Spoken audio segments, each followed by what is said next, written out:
It was a period of just intense introspection, and I did everything from like lay in bed for full days at a time to therapy to taking a lot of Prozac to meditation to very intense exercise. And when you are having problems, you intrinsically like try everything or try anything to try to make yourself feel better. Yep. Right? And ultimately some of those things worked and a lot of the things didn't work. You know what I mean? And when you are suffering deeply, you grow immensely as a person. Welcome to Imposters, the show where I have revealing conversations with world-class execs, athletes, and entertainers about their personal challenges and how overcoming those challenges has shaped their careers and lives for the better. I'm your host, Alex Lieberman, co-founder and executive chairman of Morning Brew.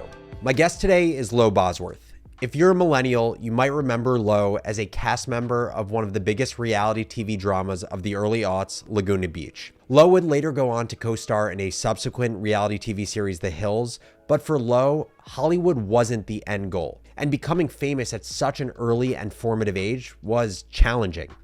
As with many former reality stars, navigating the post-television career path was at times a struggle for Lo. But Lo has found success in the entrepreneurial space with her health company, Love Wellness, which she started in 2016. And she is absolutely passionate about the cause behind it.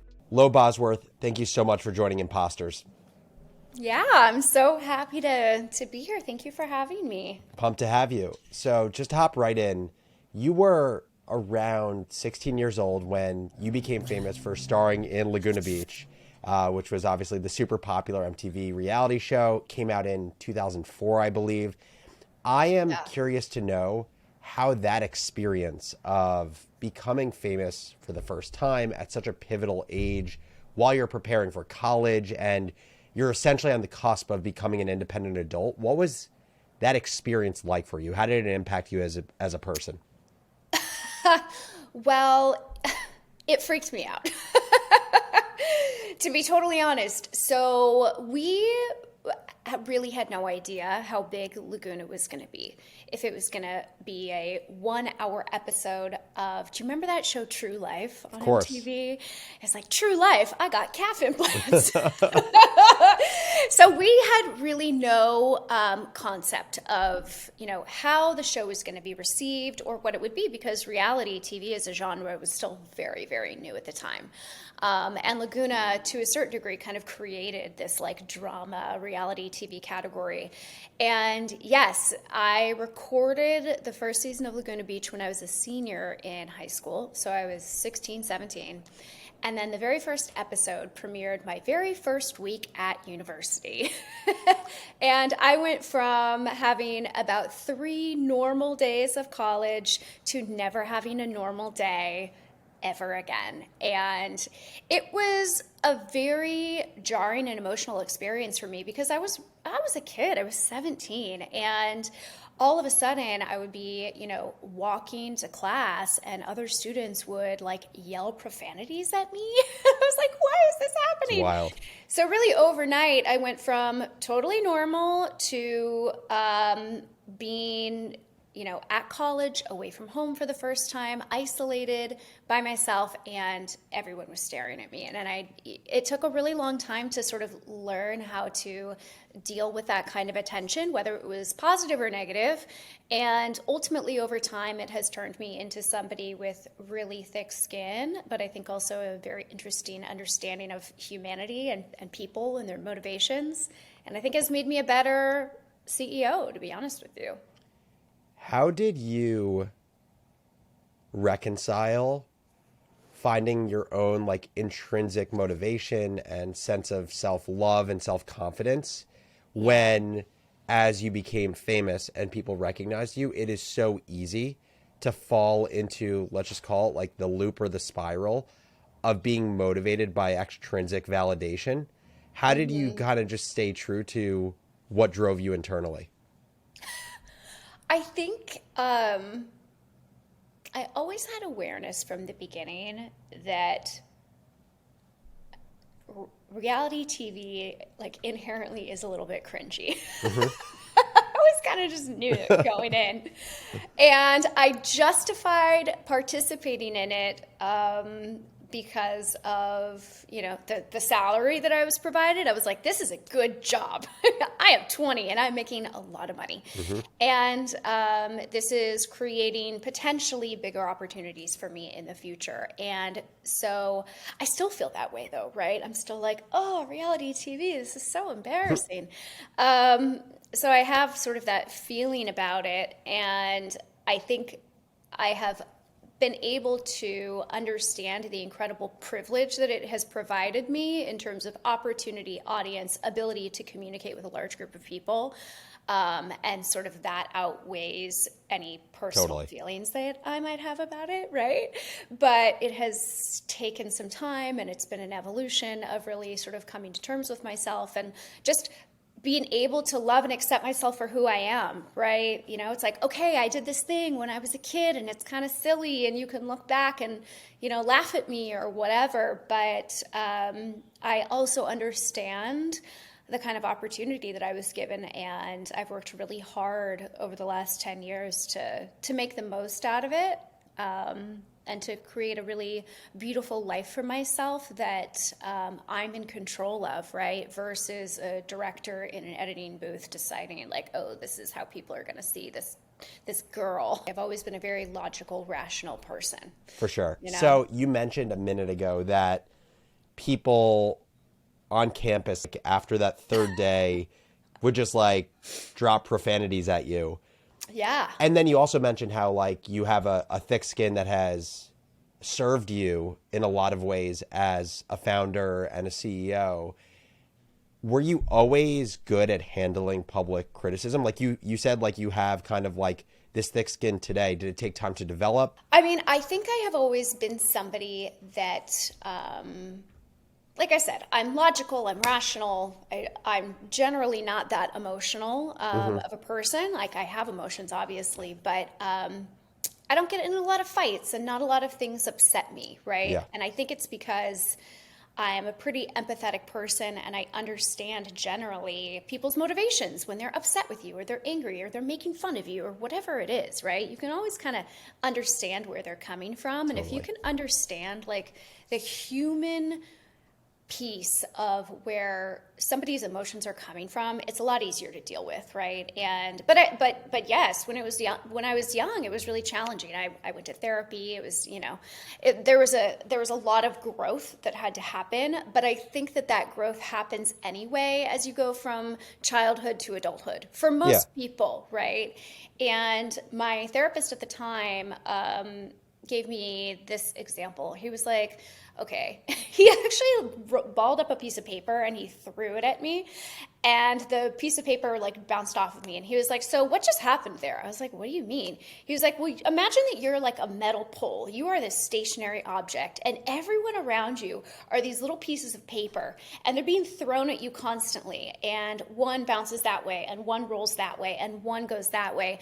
And what he was trying to teach me was that, like, I still am myself, I am me, and I cannot change or affect how people are going to react to me or at me, right? It is up to them. And right, so it's like whichever way the piece of paper bounces, that's on the other person. I remain constant. I remain the metal pole. Totally. So, and I think, to your point, that the first thing you mentioned about having this awareness of there generally being reasons that people choose to react to you in a certain way, it actually probably has nothing to do with you. yeah. Probably creates a good level of separation from it being an attack on you versus actually something happening in someone's life that is triggering them in some way by what they associate you with. It actually has nothing to do with you. Yeah, 100%. It's so interesting even now, especially on, I don't get as much like trolling on Instagram for some reason, but on TikTok, the trolling is like through So the roof interesting. some days. Because it's like, it's a different platform, right? You don't, on your For You page, you just get random content, right? It's not content you seek out necessarily. And yesterday I posted this video on TikTok, and one of the comments was, is that girl from the hills with like the crying, laughing emoji? And I replied and I was like, yeah, hi, it's me. I've had this normal job running this company, Love Wellness, for the last 8 years. Hi, how are you? And so I sort of like love neutralizing conversations like that, because then the person came back and was like, replied and was like, oh my God, I'm so happy to see That you're is doing always so what well. happens. It's always what happens. The second you engage someone who's trolling, all of a Totally. sudden they just like calm down. For whatever reason, they just calm down. Yeah. I'm like, hey, little fucker, I see you. I love that. Well, I want to ultimately, we're going to talk about your company you've built and just the incredible success you've had with it. I want to move to, let's call it like chapter 2, which is after the Hills ended in 2010, Yeah. you pursued content creation. Obviously, it's something you still do today. What drew you to that type of work? I think for me, so I moved to New York after the Hills ended, and I've actually been here for 11 years. And I think I moved here to try to escape Hollywood, and like the old adage is true. Like, you come to New York, you can be anybody, you can do anything. 100%. It is absolutely the truth.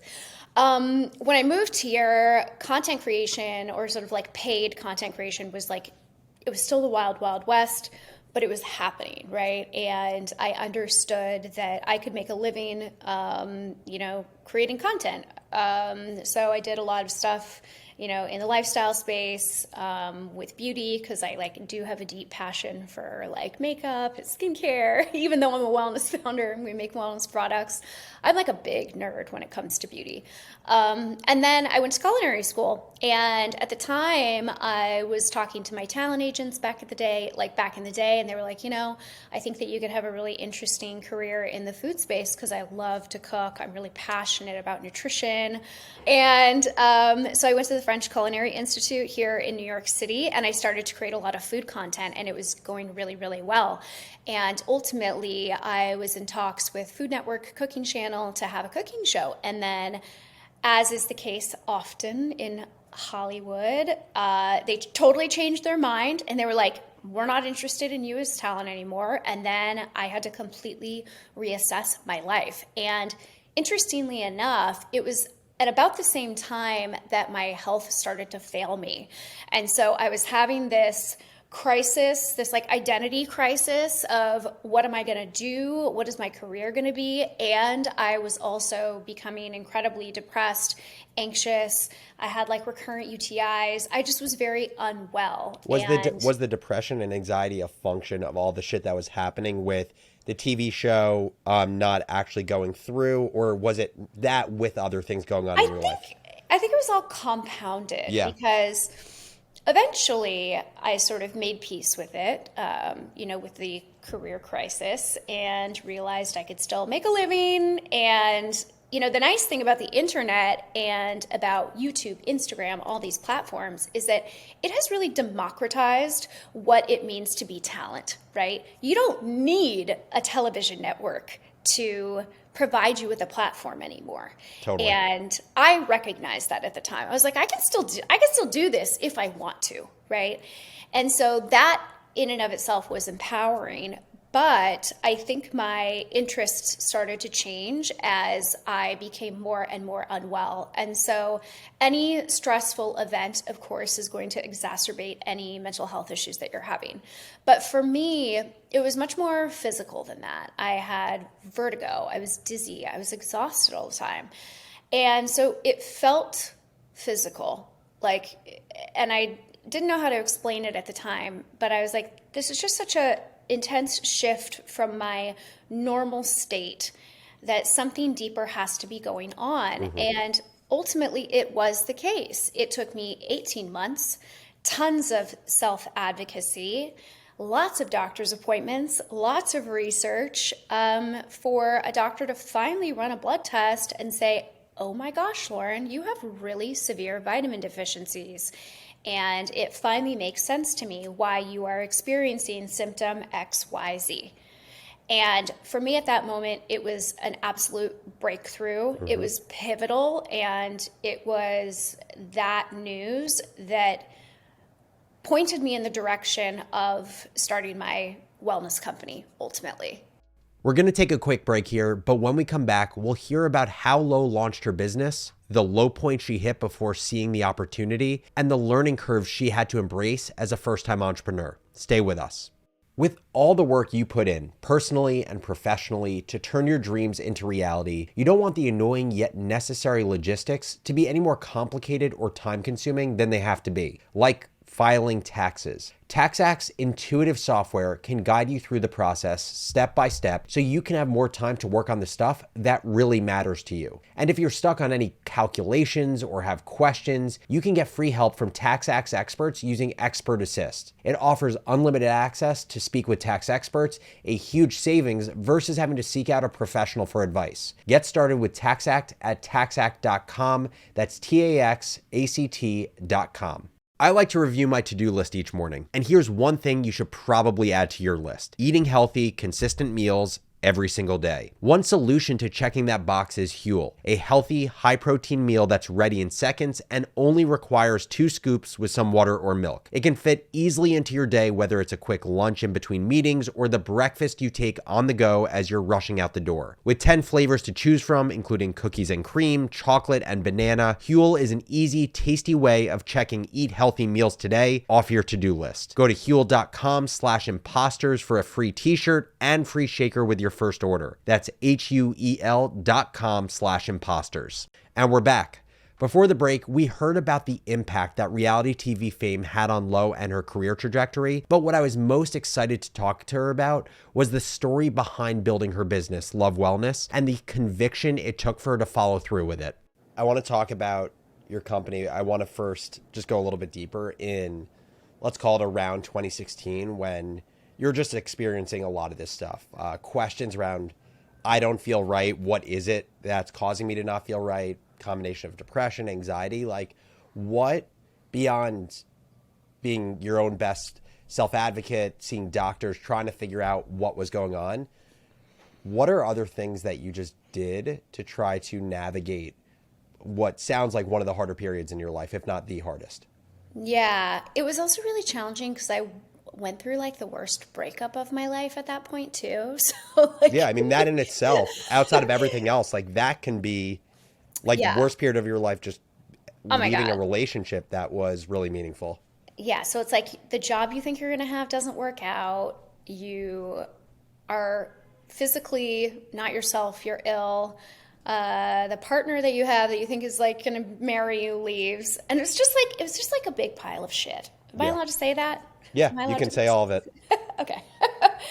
And so it was a period of just intense introspection. And I did everything from like lay in bed for full days at a time to therapy to taking a lot of Prozac to meditation to very intense exercise.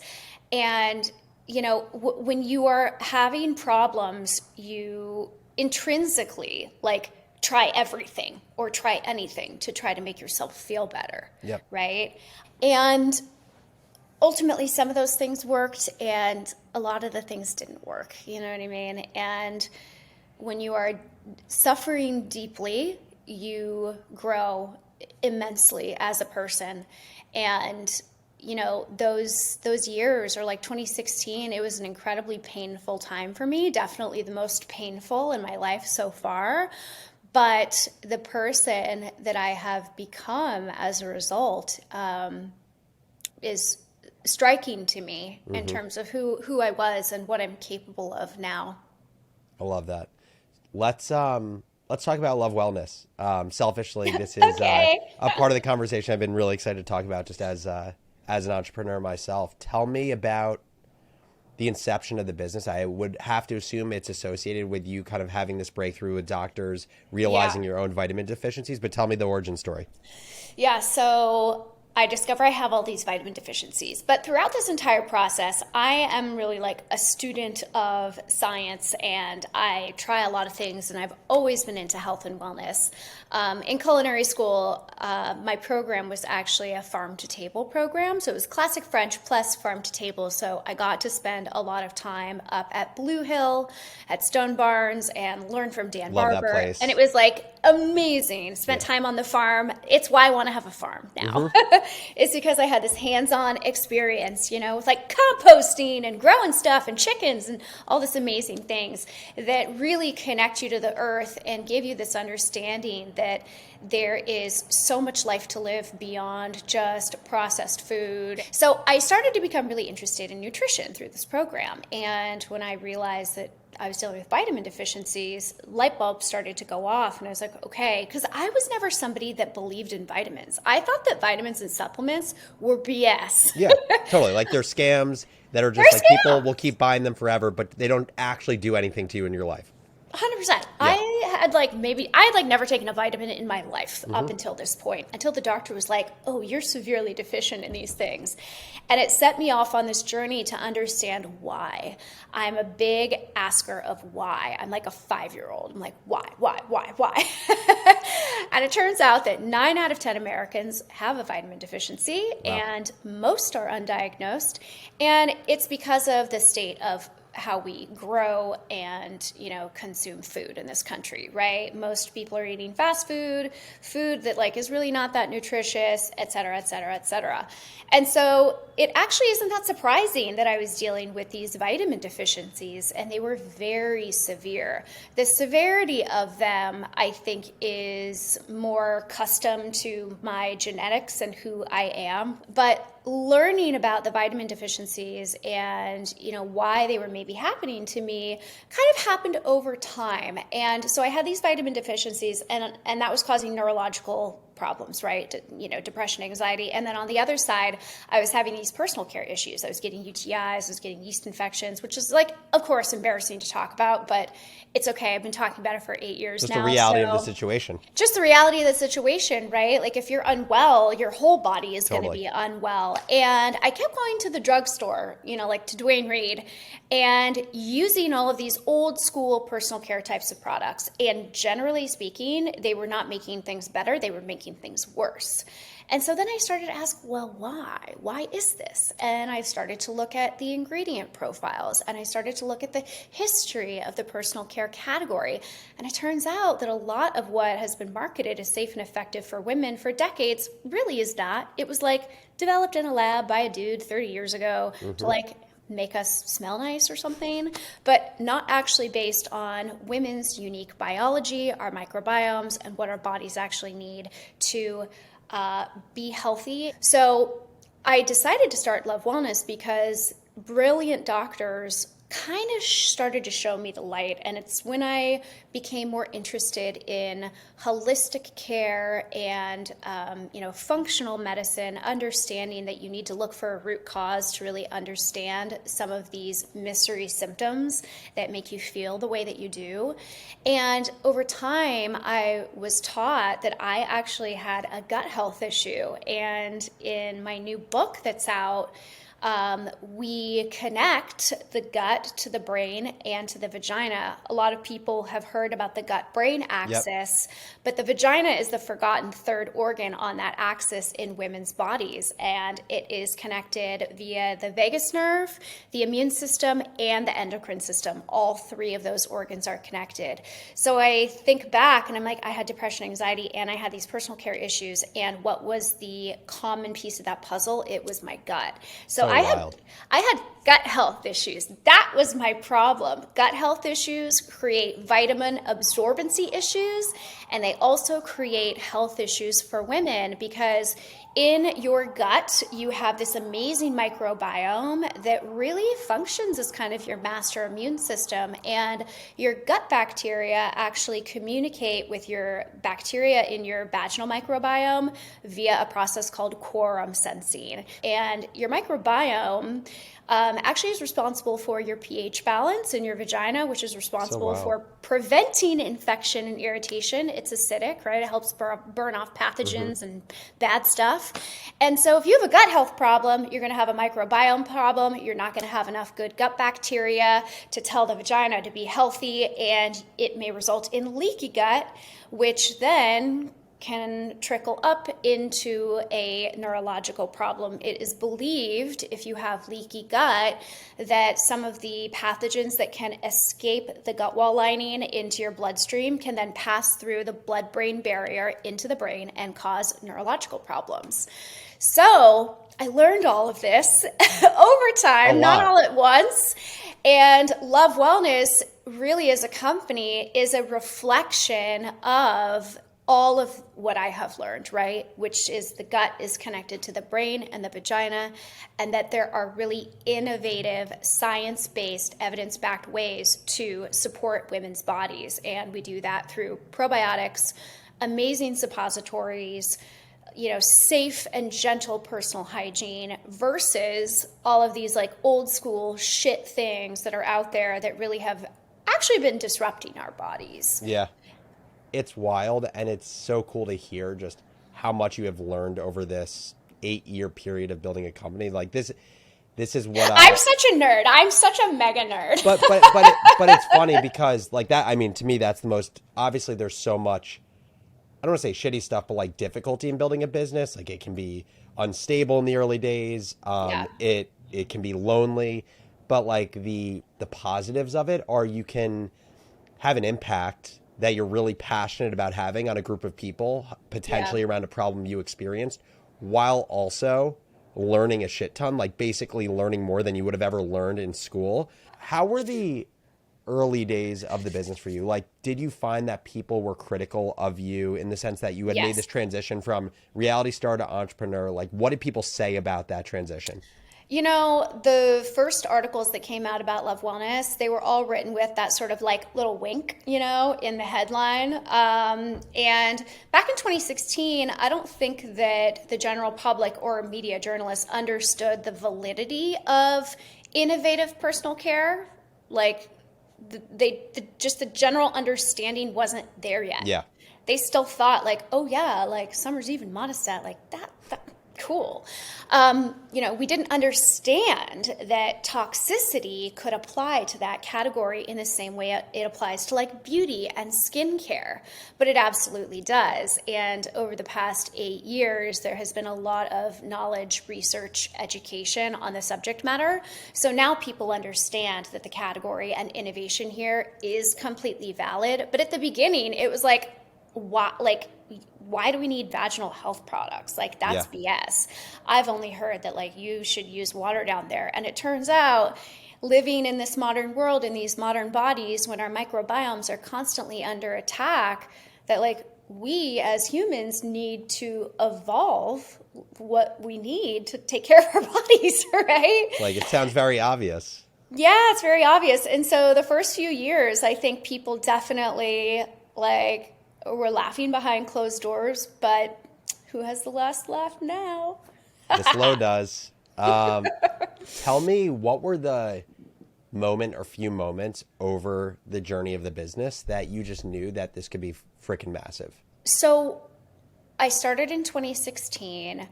One of the first moments was when we launched into Ulta in 2019, and our vaginal suppository for yeast infections instantly became an A-rated product at Ulta. Wow. And an A-rated product at Ulta means that it is a top-selling product against all other SKUs.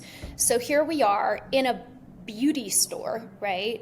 With like a nationwide rollout, and our vaginal suppository is selling as well as their best-selling mascara. That's incredible. And I was like, oh my God, this is incredible. We're doing something right. Like, people want this product. This makes sense. We are speaking to people in the right way. And the products actually work, right? Because, like, you only get to be a bestseller over a long period of time if the product actually works. And so it was also really interesting to me to have personal care products in a beauty setting, because normally you think, oh, I have to go to, like, the tampon aisle, right, for these types of products. And it was in a makeup store, and it was doing so well there. And that really kind of turned on the light bulbs in my brain. And I thought, wow, are there other retailers like this where we can put the product so that discovery of this is more comfortable for the consumer? Because ultimately that's what it's about. If you're in the tampon aisle, you don't want to hang out there for a long period of time and like pick up new packaging and read it. You want to grab something and you want to hightail it out of there. But in a different type of retail setting, women want to be there, they want to linger, they want to explore and discover. So that A rating of our suppository was like the first feeling of like, oh, this could be really game changing. And then Target called. And what year was that? That was 2020. And when Target calls, you're onto something. And so then we launched in Target, and we launched in the natural beauty section, which is where you find like natural skincare, natural makeup. And the same type of success story at Target. And so I think that was my second pretty major proof point that we were on to something incredible. And then I think, just generally operating, how fast the business has grown, the economic milestones that we have achieved and are so close to achieving, we're well on our way to $100 million in revenue. And that speaks to the power of the category and the power of education. It's incredible. There are so many things that as I reflect on your career, I can think of amazing strengths and skill sets that you developed, whether it was in reality TV or in content creation, that can serve you so well as an entrepreneur. Like I think of the ability to tell a really compelling story, the relentless focus on the customer and on the brand, having just a natural eye and ear for distribution and the power of distribution. Tell me about some of the biggest challenges that you experienced as being a first-time entrepreneur. Well, I'm not good at math. It's okay. You can hire people for that. I have. I think for me, just really learning good business fundamentals over time has been something that I've had to adopt. But certainly, I absolutely understand now, how we should be operating the business. The first couple of years, I was flying solo. I had a little bit of money, and I funded the business myself, and I operated by myself for 2 years. And I probably never answered a customer service email, right? So there are things that I am not good at, right? And so for me, understanding that to really be successful, I needed to build a team around me is one of the biggest lessons that I've had to learn. And also just management of people, right? It's hard. And, these are real human beings on your team, and understanding how to operate in an empathetic way, but that is also good for business, hasn't been challenging, but definitely has been something that I have had to learn and adopt over time.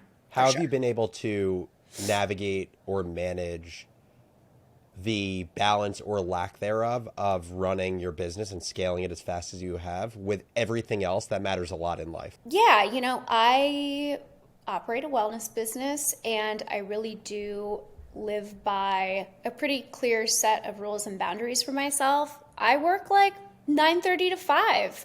Yeah, I'll answer a Slack or an email earlier or later than that. But I work and then I'm done. I take vacation. I sleep in. I don't have children, so I sleep in till 8 o'clock. You know what I mean? I truly put myself first, and I do a very good job of separating work from time that I need to rest and recover. Because through all of this, it's not like I magically was ill and one day I wasn't. You know what I mean? It's taken years to really get better. I've had some interesting health problems happen to me along the way. So there's been a lot of things that I've had to deal with from a health perspective while raising money, growing a team, managing a business. But I think I just so steadfastly believe in the mission of the company and what we're doing, and know that with enough time and enough education, we can truly change hearts and minds, that it has just continued to push me forward every single day. I love it. Lo Bosworth, thank you so much for joining Imposters. Thank you for having me. Thank you guys so much for watching this episode. I hope you enjoyed, and I'd love to hear from you. Share in the comments your favorite part of this episode, and also what guest you would love to see on Imposters moving forward. And finally, like and subscribe so you get content from this show every single week. I'll see you guys next time.